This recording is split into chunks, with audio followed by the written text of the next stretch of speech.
देवताओं ने भगवान की आज्ञा का सहारा लेकर कल शंकर जी को विवाह के लिए तैयार कर लिया था। उधर पार्वती जी की घोषणा थी, वरों शंभु नतर रहूं कुआरी, विवाह करूंगी तो शिव जी से करूंगी, नहीं तो मैं आजन्म कुआरी रह जाऊंगी। ऋषियों ने जाकर कहा, किस भूत वाले के साथ लगी हो? कपड़ा नहीं, लत्ता नहीं, घर नहीं, मकान नहीं, दुकान नहीं, रोटी रोजगार नहीं, कोई छप्पर नहीं, कहाँ बैठोगी? जंगल में भांग खाने वाला व्यक्ति सो गया तो सो गया, हंसने लगा तो हंसने लगा, किसके पीछे पड़ी हो? और कहा, ऋषिवर साथ साथ आए हो आप। 7 सप्तऋषि पहुंचे थे। बहुत देर से मैं सुन रही हूं आपका उपदेश। लाख अवगुण उनमें सही, महादेव अवगुण भवन, विष्णु सकल गुण धाम। भले ही भगवान विष्णु समस्त सद्गुणों के धाम हैं, भगवान विष्णु शिव अमंगलों के घर हैं, लेकिन मेरा तो मन उनको समर्पित हो गया। विवाह करूंगी तो उनसे ही करूंगी, नहीं तो मैं जीवन भर कुआरी रह जाऊंगी। बरऊं शंभु नत रहूं कुआरी। सप्तऋषि बहुत जोर से हंसे। देखो, ये गुरु की महिमा प्रकट की। मैं सब कुछ छोड़ सकती हूँ, लेकिन तजऊन नारद करे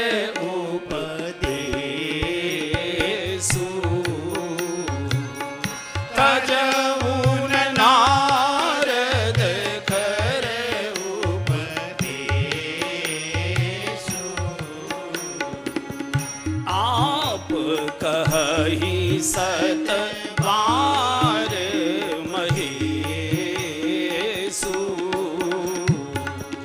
आप कहीं सत बार महेशु। जय गुरु चरण रेणु सिर धरहि,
पार्वती जी की घोषणा है, पुरुषार्थ सफल नहीं होता, किसी की कृपा आशीर्वाद ही सफल होता है। पुरुषार्थ तो करोड़ों लोग कर रहे हैं, पसीना बहा रहे हैं, फावड़े चला रहे हैं, दिन रात दौड़ रहे हैं, 2 समय का ठीक से भोजन भी नहीं जुटा पा रहे।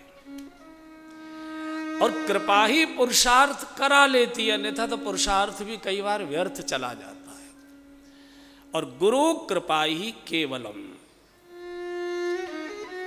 किसी भी क्षेत्र में कोई भी व्यक्ति अगर शिखर की ओर उठा है, ऊंचा और बढ़ा है, तो किसी के चरणों में बैठा होगा तभी बढ़ा है। क्षेत्र कोई भी हो सकता है उसका, आध्यात्मिक हो सकता है, राजनीतिक हो सकता है, आर्थिक हो सकता है, कोई भी होगा, किसी न किसी के होना पड़ेगा। किसी के होइए, कोई न कोई हाथ हमारे सिर पर चाहिए, कोई न कोई हाथ हमारी पीठ को थपथपाने के लिए चाहिए, हमारे डगमगाते मन को साफ ठीक रखने के लिए कोई न कोई सहारे के हाथ चाहिए जो हमको गिरने न दें। और वो सबसे बड़ी भूमिका गुरु की होती है। बाकी लोग थोड़ा कुछ न कुछ सौदेबाजी कर लेते होंगे, लेकिन गुरु की तो आत्मा माँ की होती है। माँ हमेशा चाहती है कि मेरे बच्चे विकसित हों, प्रसन्न रहें। और गुरु पर मैंने बहुत बोला है, बहुत बोला है। आध्यात्मिक क्षेत्र में तो इसके बिना मनुष्य एक कदम आगे बढ़ ही नहीं सकता है, बढ़ ही नहीं सकता है। गुरु की कृपा, मैंने पहले दिन भी बोला था कि गुरु शिक्षित नहीं करते, गुरु शिष्य को सेते हैं, जैसे पक्षी अपने अंडों को सेता है। हम देखते हैं अपने पानी घाट पर, अंडे देती है, मोरनी देती है, चिड़ियाँ देती हैं, हम देखते हैं, मुझे देखने का शौक भी है। वो ऐसे पंख फैलाकर बैठी रहती है, अपनी ऊष्मा से, अपनी गर्मी से, अपने सानिध्य से, अपने संपर्क से उसमें ऊर्जा आती है। भीतर जीव जो है अंडे के भीतर वो विकसित होता है। ऐसे ऐसे करके वो इधर उधर अंडा होता है तो ऐसे ऐसे करके उन्हें रोक लेती है। जब एक आधा जीव भीतर थोड़ा चंचल हो जाता है, उद्दंड हो जाता है और हलचल करता है तो वो लुढ़क जाता है। और जो अंडा लुढ़क जाता है, कोई पक्षी उसको चोंच या अपने पंजे से लाकर अपनी रेंज में नहीं रखते। जो उसकी रेंज से बाहर गया, लुढ़का तो लुढ़का, और जो अंडा पक्षी की रेंज से लुढ़क कर दूर चला जाता है वो सड़ जाता है, उसका जीवात्मा विकसित नहीं होता। बिल्कुल गुरु के साथ यही है। गुरु की जो दृष्टि में है, परिधि में है, ये जरूरी नहीं है कि शरीर से आप गुरु के साथ ही रहें। गुरु से मीलों दूर भी चले गए तो भी अगर गुरु की श्वासों में है, गुरु की धड़कन में है, गुरु के सुमिरण में है, गुरु की यादों में है, गुरु की दर्शन कक्षा में है, तो कहीं भी हैं आप देश विदेश में, गुरु यहीं से अपनी ऊर्जा से, ऊष्मा से आपको विकसित कर देगा, से देगा। और मेरा निजी अनुभव है, जो गुरु की रेंज से दूर चला गया, विद्वान कितना भी हो सकता है लेकिन सड़ जाता है, उसमें कोई सुगंध नहीं आती। मैं नहीं बोल रहा, पार्वती जी बोल रही है। पार्वती जी, गुरु बिनु भावनी भीतर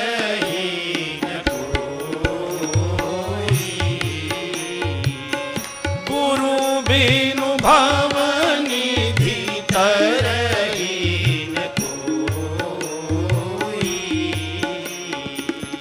जो बिरंची शंकर सम होई, जो बिरंची शंकर सम होई। गुरु की प्रसन्नता ही जीव का कल्याण कर देती है। वस्तुओं से गुरु प्रसन्न नहीं होता। हाँ, प्रसन्नता का वस्तु प्रदान करना भी एक लक्षण है।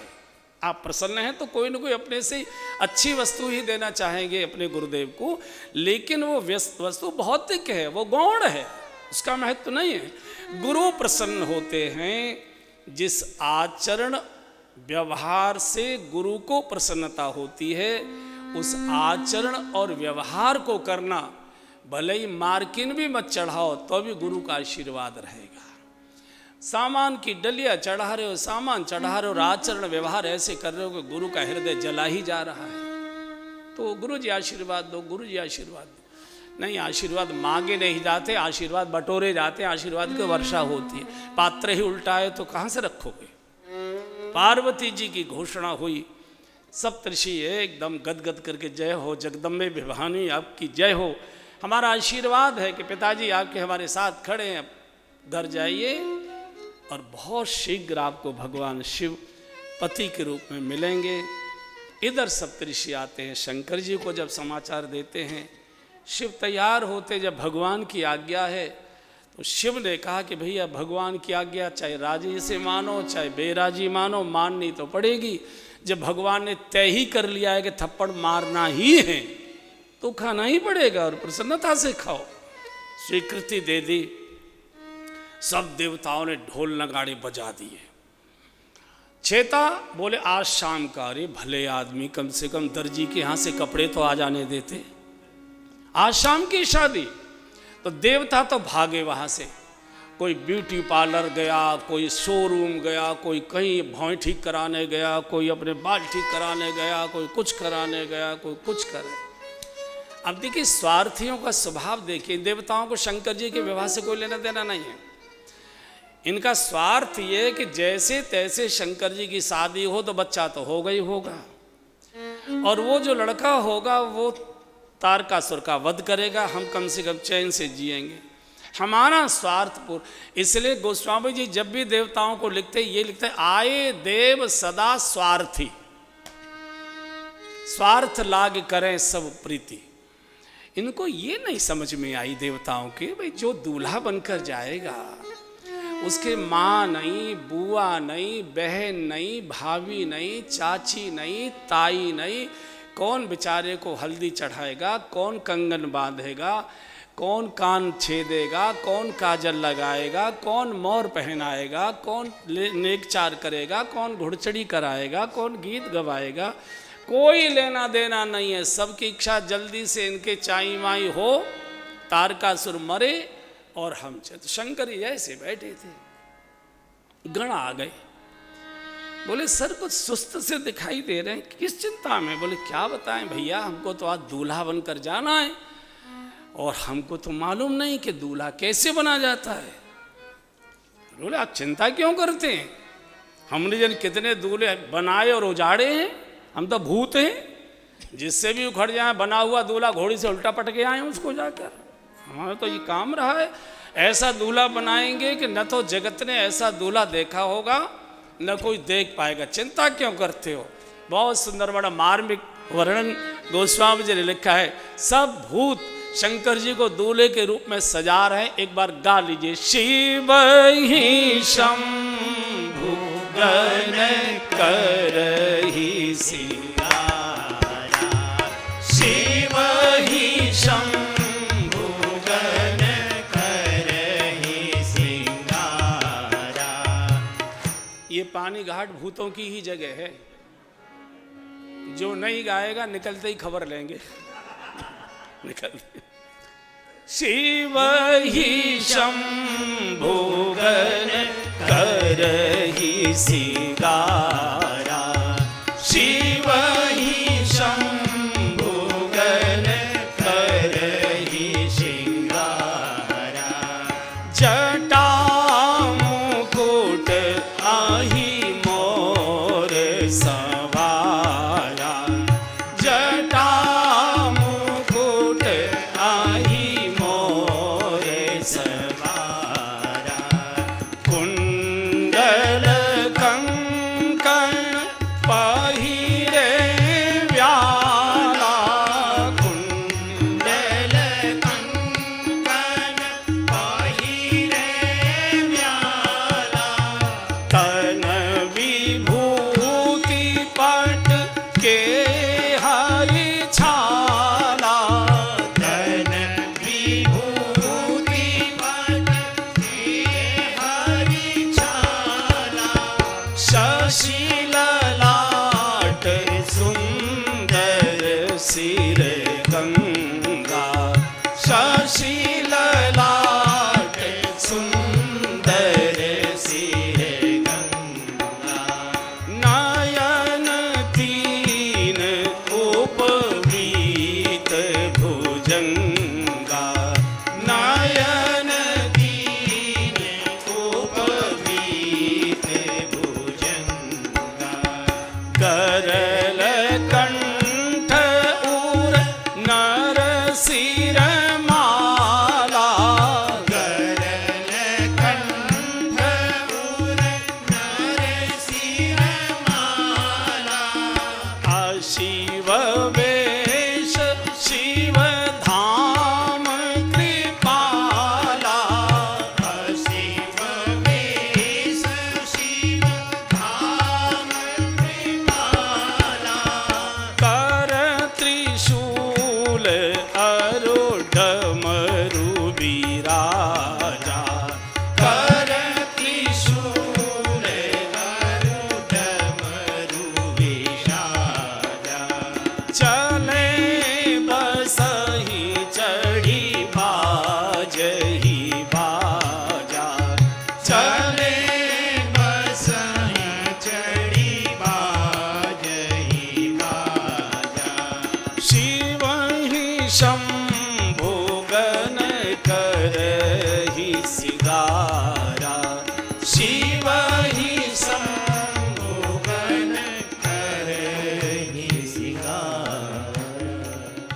जी का दूल्हे के रूप में भूत प्रेत श्रृंगार कर रहे। बड़ा अलौकिक श्रृंगार है, हमारे जीवन की बहुत सारी गहराइयों से जुड़ा हुआ प्रसंग है।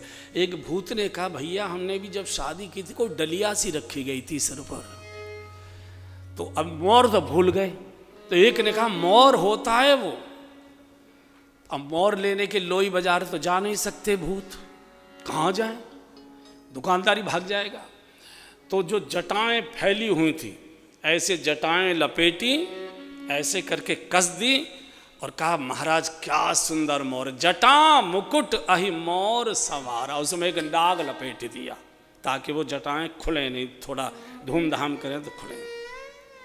कुंडल कंकन पहरे व्याला, दूल्हा जाता है तो अनेक प्रकार के आभूषण पहनाए जाते हैं उसको। पहले मुर्की वुर्की पहनाए करते थे गांव के लोग, ऐसे कानों में भी डाला करते थे। तो अब ये कहाँ से लाए, तो छोटे छोटे नाग गया डलिया भर के ले आया, छोटे छोटे पीले पीले यमुना जी के किनारे से। तो कानों में कुंडल की जगह पे, नाक में, गले में, बाहों में, बाजूबंद में, यहाँ कंकण वंकण सब चारों ओर छोटे मोटे नाग लपेट दिए। वहाँ कुंडल कंकन पहरे ब्याला। किसी ने कहा शरीर पर भी कुछ मला जाता है, अब ये तो मालूम नहीं था काला मला जाता है कि पीला मला जाता है। तो एक चिता जल रही थी तो गरम गरम भस्म ले आया, गरम गरम, और पूरे शरीर पर मल दिया, पूरे शरीर पर, बोले मालिश हो गई। अब क्या करे, एक गया दौड़ा दौड़ा, एक गया दौड़ा, तो वो जो चिता जल रही थी चिपटी का एक कोयला पीस लाया और लाके यहां लगाने लगा। शंकर जी बोले क्या करता है, बोले बोलो मत, नजर लग जाएगी, काला टीका लगा, काला टीका लगा दिया। कर त्रिशूल और डमरू विराजा, हाथ में त्रिशूल दे दिया, एक हाथ में डमरू दे दिया, नंदी पास खड़ा कर दिया।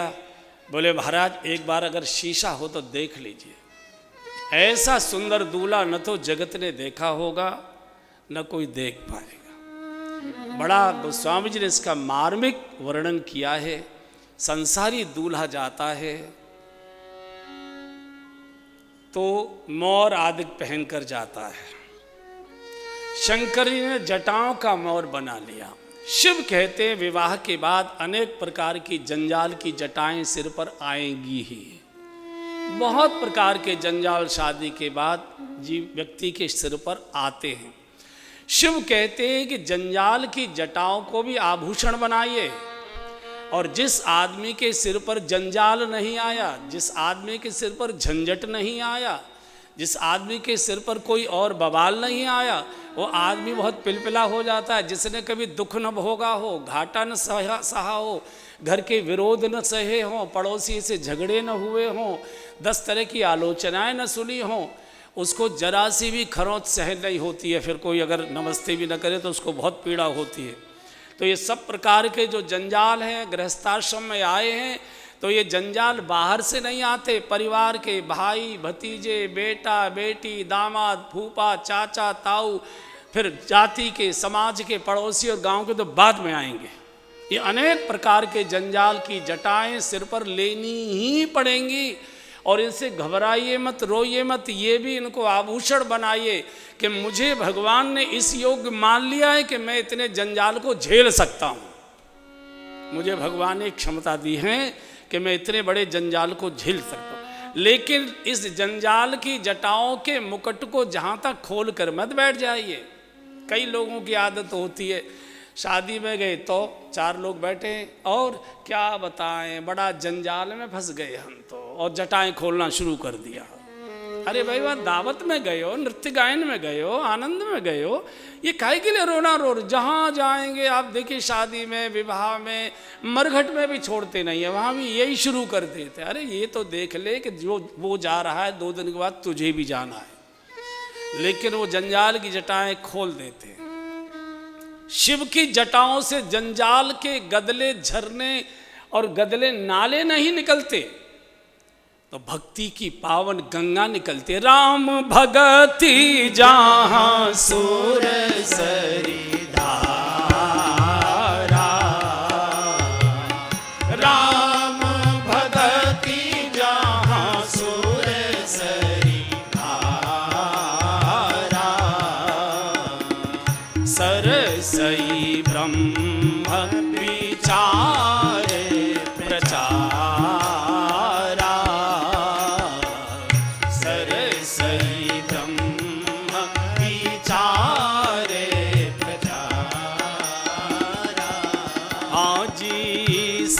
सहसाई ब्रह्म विचार प्रचारा,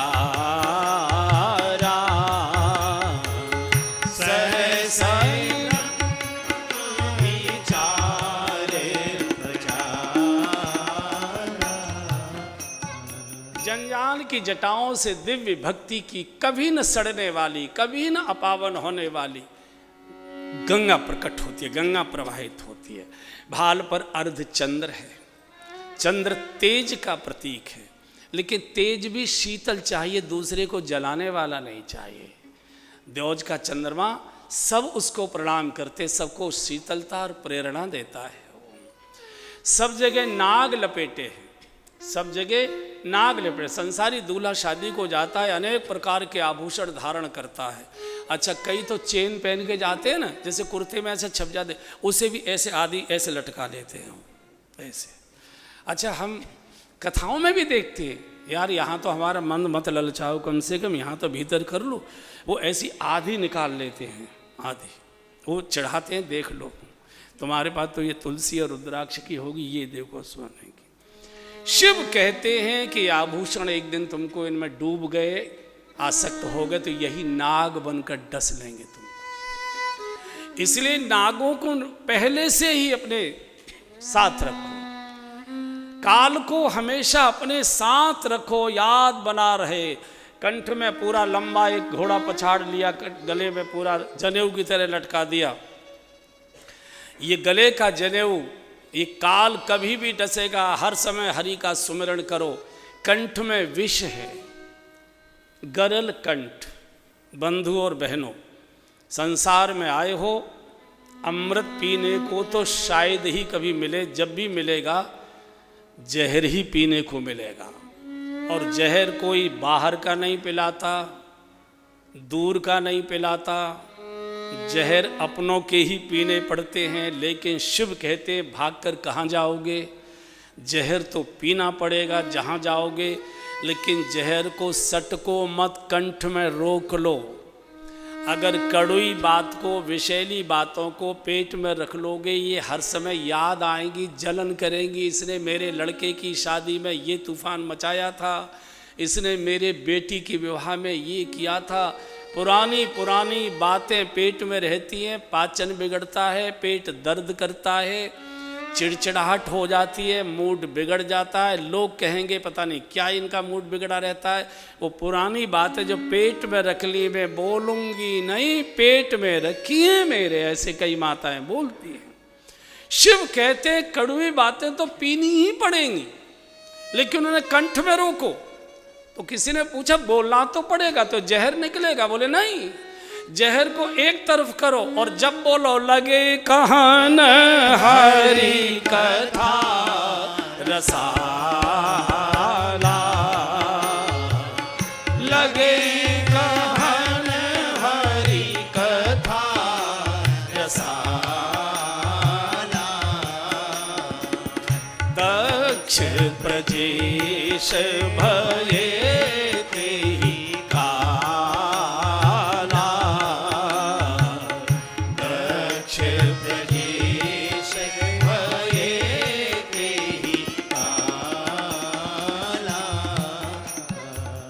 सत्य बोलिए, लेकिन प्रिय सत्य ही बोलिए। अगर आपको प्रिय सत्य बोलने का अभ्यास नहीं है तो कृपया कटु सत्य मत बोलिए, कड़वा सत्य मत बोलिए। कई लोग कहते हैं सत्य तो सब कड़वा ही होता है। सत्य कड़वा नहीं होता है, सत्य अमृत है। अमृत कभी कड़वा नहीं होता। कड़वापन हमारा अहंकार मिल गया, लोगों को लगे साहब खरा आदमी है, किसी की चिंता नहीं करता है, मुंह पे कह देता है। ऐसा व्यक्ति समाज के लिए बिल्कुल भी उपयोग नहीं, हानिकर होता है। ऐसे व्यक्ति के द्वारा समाज में संघर्ष होते हैं, समाज में टूटन होती है, अशांति होती है। ऐसा व्यक्ति न बोले, कोई हिंद महासागर में तूफान नहीं आएगा कि हम नहीं बोले तो क्या बवाल हो जाएगा। उस सत्य को अंदर रखिए। इसलिए कहा गया है सत्यम ब्रूयात प्रियम ब्रूयात। और अगर आपको प्रिय बोलने का अभ्यास नहीं है तो कृपया न ब्रूयात सत्यम अप्रियम। आपके सत्य की किसी को आवश्यकता नहीं। समाज मत तोड़ो, किसी को अपमानित मत करो। ये सत्य बोला जाता है दूसरे को हीनता पैदा करने के लिए, अपमानित करने के लिए। शिव कहते नहीं, विष को रोके रखो। बोलना है तो अमृत बोलो, भगवत कथा बोलो, धर्म बोलो, परोपकार बोलो, परमार्थ बोलो, संवेदनाएं बोलो, अच्छी बातें बोलो। हाथ में त्रिशूल है, हाँ शरीर पर भस्म लगाई है, संसार का दूल्हा जाता है। कई दिन, क्यों कितने दिन चढ़ी थी हल्दी तुम्हारे ऊपर? कई दिन चढ़ती है ना हल्दी, 3 दिन 5 दिन ऐसा होता है ना। आजकल तो मुझे लगता है वैसे कान वान पे लगा देते हो, कुछ थोड़ी देर की तो शादी होती है। तो आजकल तो ऐसा नहीं, पहले कई दिन लगाई जाती थी। तो वो एंटीसेप्टिक भी होती है, चूँकि बारात में जाते हैं तो रोग ना हो, लेकिन उसके पीछे का ये हेतु होता है, हल्दी कामोत्तेजक होती है। हल्दी जो होती है वो रक्त को संचार करती है। तो संसार का दूल्हा जाता है तो हल्दी की मालिश कई दिन उसके शरीर पर की जाती है, ताकि पूर्ण इसकी उत्तेजना पूर्ण प्रकट हो। शिव जा रहे हैं विवाह के लिए, भस्म लगाकर, भस्म काम को शांत करती है। इसलिए आप देखा जो त्यागी महात्मा होते हैं, बड़े बड़े महात्मा होते हैं, वो भस्म लगाए रहते हैं। काम पीड़ित नहीं करता उनको, काम उनको उत्तेजित नहीं करता है, काम उनको शांत रखते हैं। संसारी जाता है कामोत्तेजना लेकर, शिव जा रहे हैं काम को शांत करके। काम समाप्त नहीं होता, लेकिन काम शांत किया जा सकता है उसके, इसलिए वो भस्म है। संसार का दूल्हा जाता है, एक छोटा सा चक्कू लटका देते, इसी लायक है बेचारा, और क्या करेगा, इतना सा एक चक्कू लटका देते। शिव जा रहे हैं त्रिशूल हाथ में लेकर। काम, क्रोध और लोभ ये 3 शूल हैं। शिव कहते हैं इनको हर समय मुट्ठी में रखो, जब अवसर आए, उपयोग के समय आए तो इनका उपयोग करो, अन्यथा मुट्ठी में रखो। काम भी जीवन में आवश्यक है, बिना काम के सृष्टि नहीं बनेगी। क्रोध भी जीवन में आवश्यक है, तेजस्विता चाहिए, नहीं तो लोग पीस के चाट जाएंगे। सब्जी में मिर्च चाहिए ही चाहिए, नहीं तो सीटी लगेगी, आपको होटल में जाकर चटपटी चाट खानी पड़ेगी, वो पेट और बिगाड़ेगी। इसलिए संयमित मिर्च खाइए। लाल मिर्च रक्त का शोधन करती है, तेजस्विता पैदा करती है, लेकिन इतनी मत खाइए कि वो जलन ही पैदा कर दे आग के अंदर। इसलिए तेजस्विता भी चाहिए, नहीं तो समाज के लोग आपको मसल देंगे। ऐसे केचुआ बनकर भी नहीं रहना चाहिए। काम भी चाहिए, संयमित हमारी मुट्ठी में, हम जब चाहें तब उपयोग करें, जब चाहें संयम करें। क्रोध भी चाहिए, आवश्यकता के अनुसार थोड़ा आंख ऊख दिखाना बच्चों को, नौकरों को आवश्यक होता है, नहीं तो दंडता बढ़ेगी। लोभ भी चाहिए भविष्य की सुरक्षा के लिए। अगर आप इतने उदार हो गए और सब लुटा दिया तो बुढ़ापे में कोई पूछेगा नहीं, इसलिए कुछ न कुछ लोभ भी चाहिए। तो ये तीनों लेके संयमित चाहिए। त्रिशूल शिव के हाथ में है, और सवारी क्या है? दूल्हा काहे पे जाता है? काहे पे? घोड़ी होती ही नहीं आजकल, सब गधे पे जाते हैं। घोड़ी कहाँ है? आज से कितने साल पहले की बात थी, मुझे लगता है करीब नहीं 7-8 नहीं, लगभग 15 साल हुए होंगे। एक बार आपने सुना था कि दिल्ली में एक रात में 13,500 शादियां हुई थी। हमने टीवी में आया था ना, 13,500। तो मैंने एक टेंट वाले से पूछा, मैंने कहा भाई 13,500 दूल्हों के लिए घोड़ी ऐसी कहाँ से लाई फिर आप लोग? चूँकि टेंट वाले इंतजाम करते हैं सब। बोले महाराज जी नाक में दम हो गया, मिलिट्री वालों से किराए पर ली, पुलिस वालों से किराए पर ली, तांगा जो दिल्ली में चलाते हैं गाजियाबाद में इधर उधर, उनसे किराए पे महंगे महंगे करके ली, गांव वालों से इधर उधर से मंगाई, तो भी मुश्किल से हम लोग 4-5 हज़ार इकट्ठे कर पाए। तो हमने कि फिर बाकी कहाँ से लाए? बोले भट्टे वालों से जो ईंट ढूंढते थे खच्चर, उनको ले के आए। तो मैंने पूछा क्या दूल्हा गधे पर बैठ कर गया? तो उसने हंसकर कहा शादी भी तो वही करते हैं। मैं आपके लिए नहीं बोल रहा हूँ, उसने जो बोला था मैंने वो बोला है। शादी तो शहंशाह की होती है। ये धर्म पर बैठे, बैल धर्म का प्रतीक है, नंदी धर्म का प्रतीक है। हमेशा धर्म की सवारी करिए। धर्म केवल उपासना नहीं होता है, धर्म होता है कर्तव्य। मैं पिता हो चुका हूँ, मेरा क्या कर्तव्य है, क्या धर्म है। मैं अब बाबा हो चुका हूँ, मेरा क्या कर्तव्य है? मैं शादीशुदा हो चुका हूँ, मेरा क्या कर्तव्य है? मैं बड़ा बेटा हूँ, मेरा क्या कर्तव्य है पिता माता और परिवार भाई बहनों के प्रति? मेरे समाज में मुझे जिम्मेदारी मिली है कुछ, तो मेरा क्या कर्तव्य है? मेरा धर्म क्या है? धर्म केवल उपासना से संबंधित नहीं है। धर्म माने हमारा जिससे समाज की धारणा होती है, परिवार की जिससे धारणा होती है, ये धर्म की सवारी करिए तो फिर शिव के मंदिर जाने की ज़रूरत नहीं। शिव आपको मिलने आपके घर पर ही आएंगे कि तू तो मेरा ही भाई है भैया, मेरा हाथ बटा रहा है, बोलाओ 2 मिनट अच्छी अच्छी बात